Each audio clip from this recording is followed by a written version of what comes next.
ಇದು ಮಳೆಗಾಲವೋ ಇಲ್ಲ ಬೇಸಿಗೆ ಕಾಲವೋ ಒಂದು ಗೊತ್ತಾಗ್ತಿಲ್ಲ. ಸಿಲಿಕಾನ್ ಸಿಟಿಯಲ್ಲಿ ಹವಾಮಾನ ಸಂಪೂರ್ಣ ಉಲ್ಟಾ ಹೊಡೆದಿದೆ. ಜಿಟಿ ಮಳೆ, ತಂಪಾದ ಗಾಳಿಯ ಬದಲಿಗೆ ಸೂರ್ಯನ ಶಿಕಾರಿ ಜನರನ್ನ ಬೆಚ್ಚಿ ಬೀಳಿಸಿದೆ.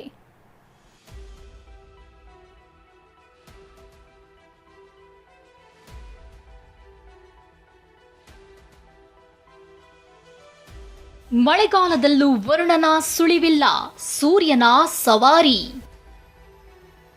ಜುಲೈ ತಿಂಗಳಲ್ಲೇ ಬೆಂಗಳೂರಿನಲ್ಲಿ ಇದೆಂಥ ಉರಿ ಬಿಸಿಲು. ಜೂನ್ನಿಂದ ಸೆಪ್ಟೆಂಬರ್ ವರೆಗೆ ಮಳೆಗಾಲ. ಈ 4 ತಿಂಗಳು ಮುಂಗಾರು ಮಳೆ ಆರ್ಭಟಿಸುತ್ತೆ.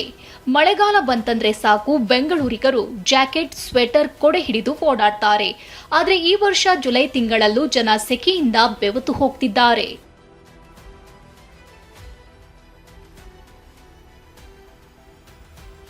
ಈ ವರ್ಷ ರಾಜ್ಯದಲ್ಲಿ ಮುಂಗಾರು ಕೈಕೊಟ್ಟಿದೆ. ಪರಿಣಾಮ ನಗರದಲ್ಲಿ ಬಿಸಿಲಿನ ತಾಪಮಾನ ಏರಿಕೆಯಾಗಿದೆ. ಮಳೆಗಾಲವಾದ್ರೂ ಕರ್ನಾಟಕ, ತಮಿಳುನಾಡು, ಒಡಿಶಾದಲ್ಲಿ 99% ಮಳೆ ಕೊರತೆ ಕಾಡಿದೆ. ಪೆಸಿಫಿಕ್ ಮಹಾಸಾಗರದಲ್ಲಿ ತಾಪಮಾನ ಏರಿಕೆಯಿಂದ ಪ್ರಪಂಚದಾದ್ಯಂತ ಹವಾಮಾನ ಸಂಪೂರ್ಣ ಏರುಪೇರಾಗಿದೆ. ಕಳೆದ 20 ವರ್ಷಕ್ಕೆ ಹೋಲಿಸಿದ್ರೆ ಇಷ್ಟು ಲಾಂಗ್ ಡ್ಯೂರೇಷನ್, ಈ ದೀರ್ಘಾವಧಿಯಲ್ಲಿ ಇಷ್ಟು ಒಣಹವೆ ಮುಂದುವರೆದಿರೋದು, ಉಷ್ಣತೆ ಇಷ್ಟೊಂದು ದಿಢೀರೇನ 4, 5, 6 ಡಿಗ್ರಿ ಸೆಲ್ಸಿಯಸ್ ಸಾಮಾನ್ಯ ಉಷ್ಣಾಂಶಕ್ಕಿಂತ ಏರಿಕೆ ಆಗಿತ್ತು. ಇದು ಮೊದಲನೇ ಸಲ ಅಂತ ಹೇಳ್ಬೋದು. ಇಲ್ಲಿ 28, 29 ಡಿಗ್ರಿ ಸೆಲ್ಸಿಯಸ್ಸು ಇರ್ತೈತಿ ಜುಲೈ ತಿಂಗಳಲ್ಲಿ. ಆದರೆ ಈ ವರ್ಷ 33 ಉಷ್ಣಾಂಶ ಏರಿಕೆ ಆಗಿತ್ತು. ಇದು ಒಂದು ದಾಖಲೆ ಉಷ್ಣಾಂಶ ಅಂತ ಹೇಳ್ಬೋದು. ಇದಕ್ಕೆ ಮೂಲ ಕಾರಣವೇನಂದರೆ ಎಲ್ಲಿನೋ ಬೆಂಗಳೂರಿನಲ್ಲಿ 100 ವರ್ಷಗಳ ಬಳಿಕ ದಾಖಲೆಯ ತಾಪಮಾನ. ಬೆಂಗಳೂರಿನಲ್ಲಿ ಮೊನ್ನೆ 33.6 ಡಿಗ್ರಿ ಸೆಲ್ಸಿಯಸ್ ಉಷ್ಣಾಂಶ ದಾಖಲಾಗಿತ್ತು. 100 ವರ್ಷದ ಹಿಂದೆ ಅದೇ ದಿನ 33.3ರಷ್ಟು ಉಷ್ಣಾಂಶ ದಾಖಲಾಗಿತ್ತಂತೆ.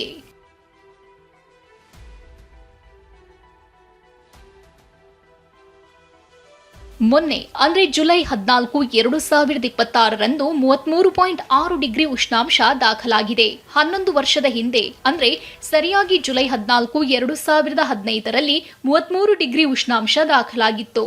100 ವರ್ಷದ ಹಿಂದೆ ಅಂದ್ರೆ ಜುಲೈ 14, 1926ರಲ್ಲಿ 33.3 ಡಿಗ್ರಿ ಉಷ್ಣಾಂಶ ದಾಖಲಾಗಿತ್ತು. 112 ವರ್ಷದ ಹಿಂದೆ ಜುಲೈ 14, 1914ರಂದು 33.3 ಡಿಗ್ರಿ ಉಷ್ಣಾಂಶ ದಾಖಲಾಗಿತ್ತು ಅಂತ ಹವಾಮಾನ ಇಲಾಖೆ ಇತಿಹಾಸ ಪುಟಗಳನ್ನ ಕೆದಕಿ ಮಾಹಿತಿ ನೀಡಿದೆ.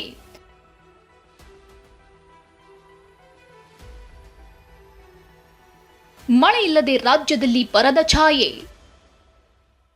ವಿಧಾನಸೌಧ, ಸಚಿವಾಲಯಗಳಿಗೂ ತಟ್ಟಿದ ಬರಗಾಲದ ಬಿಸಿ. ರಾಜ್ಯದಲ್ಲಿ ಮಳೆಯಿಲ್ಲದೆ ಬರದ ಛಾಯೆ ಆವರಿಸಿದೆ. ಜಲಾಶಯಗಳ ಒಡಲು ಖಾಲಿಯಾಗಿದೆ. ಇದರ ಎಫೆಕ್ಟ್ ವಿಧಾನಸೌಧ, ಸಚಿವಾಲಯಗಳಿಗೂ ತಟ್ಟಿದೆ. ಸಚಿವಾಲಯದಲ್ಲಿ ನೀರು, ವಿದ್ಯುತ್ ಬಳಕೆ ಕಡಿಮೆ ಮಾಡಿ, ನೀರು, ವಿದ್ಯುತ್ ಪೋಲಾಗದಂತೆ ನೋಡ್ಕೊಳ್ಳಿ ಅಂತ ರಾಜ್ಯ ಸರ್ಕಾರದ ಮುಖ್ಯ ಕಾರ್ಯದರ್ಶಿ ಡಾಕ್ಟರ್ ಶಾಲಿನಿ ಆದೇಶ ಹೊರಡಿಸಿದ್ದಾರೆ. ಅರುಣ್ ಕುಮಾರ್, TV9 ಬೆಂಗಳೂರು.